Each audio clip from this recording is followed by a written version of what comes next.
తైవాన్తో వివాదం, చైనాకు big shock ఇచ్చిన అమెరికా.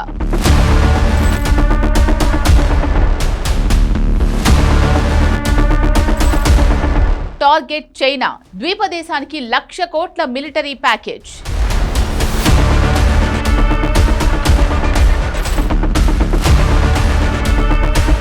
ఆసియాలోనే అతిపెద్ద సంగ్రామానికి రంగం సిద్ధమైందా?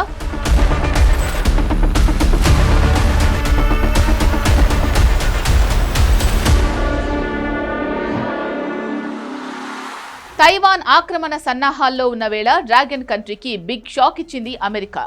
తైపీకి ఏకంగా $11.1 బిలియన్, అంటే మన కరెన్సీలో అక్షరాల 1,157 కోట్ల విలువైన క్షిపణులు, హోవిట్సర్లు, డ్రోన్లు తదితర అత్యాధునిక ఆయుధాలను విక్రయించినట్లు ప్రకటించింది.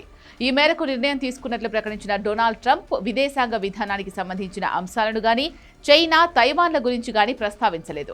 అంతేకాదు, ట్రంప్ ప్రతిపాదనకు కాంగ్రెస్ కూడా ఆమోదం తెలిపింది. ఫలితంగా తైవాన్కు అగ్రరాజ్యం అందించే అతిపెద్ద ఆయుధ ప్యాకేజీగా నిలిచింది.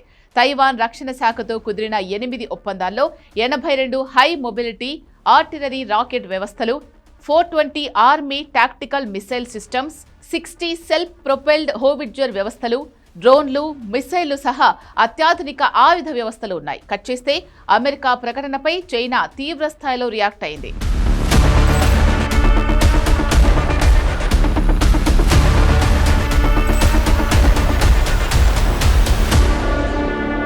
దశాబ్దాలుగా కొనసాగుతున్న ఒకే చైనా విధానానికి అమెరికా తూట్లు పొడిచిందని, తమ ప్రాదేశిక సమగ్రతకు భంగం కలిగించేలా వ్యవహరిస్తోందని మండిపడింది.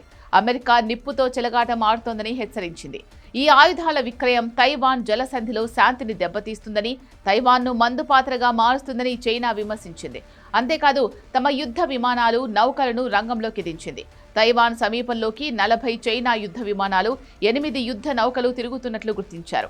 ఈ పరిణామాలే ఆసియాలో వార్ సైరన్ మోగించాయి. కానీ చైనా గురించి తెలిసి కూడా తైవాన్కు ఇంత భారీ మిలిటరీ ప్యాకేజ్ ఎందుకు ప్రకటించినట్లు? తనను తాను శాంతిదూతగా చెప్పుకుంటున్న ట్రంప్ అసలేం ప్లాన్ చేస్తున్నారు? అమెరికాకు తైవాన్ భౌగోళికంగా, ఆర్థికంగా మరియు వ్యూహాత్మకంగా చాలా కీలకం. ఈ ప్రాంతంలో శాంతి, సుస్థిరతలను కాపాడటమే లక్ష్యమని అమెరికా చెబుతూ ఉంటుంది. అందుకోసం చైనా, తైవాన్ మధ్య యథాతథ స్థితి కొనసాగాలి అంటుంది. కానీ అసలు లక్ష్యం మాత్రం అది కాదు. తైవాన్తో ఉన్న అవసరమే. తనకు అవసరం లేకపోతే ఏ దేశానికి చిల్లర కూడా ఇవ్వని డొనాల్డ్ ట్రంప్ తైవాన్కు ఏకంగా 1,00,000 కోట్ల విలువైన అత్యాధునిక ఆయుధాలు ఇస్తున్నారంటే అందుకు ఏకైక కారణం తైవాన్తో అమెరికాకు ఉన్న అవసరాలే. వాటిలో మొదటిది అత్యాధునిక సెమీ కండక్టర్ చిప్. ప్రపంచవ్యాప్తంగా లభించే అత్యాధునిక సెమీ కండక్టర్ చిప్స్లో 90% పైగా తైవాన్లోనే, ముఖ్యంగా తైవాన్ సెమీ కండక్టర్ మ్యానుఫ్యాక్చరింగ్ కంపెనీలోనే తయారవుతాయి. స్మార్ట్ ఫోన్స్, మెడికల్ పరికరాల నుంచి అధునాతన యుద్ధ విమానాల వరకు ప్రతి దానికి ఈ చిప్స్ అవసరం. తైవాన్ చైనా వశమైతే అమెరికా సాంకేతిక, సైనిక అవసరాల కోసం పూర్తిగా చైనాపై ఆధారపడాల్సి వస్తుంది. అలాంటి సిచ్యువేషన్ వస్తే ఏమవుతుందో అమెరికాకు బాగా తెలుసు. భౌగోళికంగా తైవాన్ పసిఫిక్ మహాసముద్రంలోని ఫస్ట్ ఐలాండ్ చైన్లో మధ్యలో ఉంది. చైనా తన సైనిక శక్తిని పసిఫిక్ మహాసముద్రంలోకి విస్తరించకుండా అడ్డుకోవడానికి తైవాన్ ఒక రక్షణ గోడలా పనిచేస్తుంది. తైవాన్ చైనా చేతికి వెళ్తే చైనా నౌకాదళం నేరుగా అమెరికా భూభాగాలైన గువామ్, హవాయిలకు సమీపంలోకి వచ్చే అవకాశం ఉంటుంది. అలా జరగకూడదన్నా తైవాన్ చైనా సొంతం కాకుండా చూసుకోవాల్సిందే.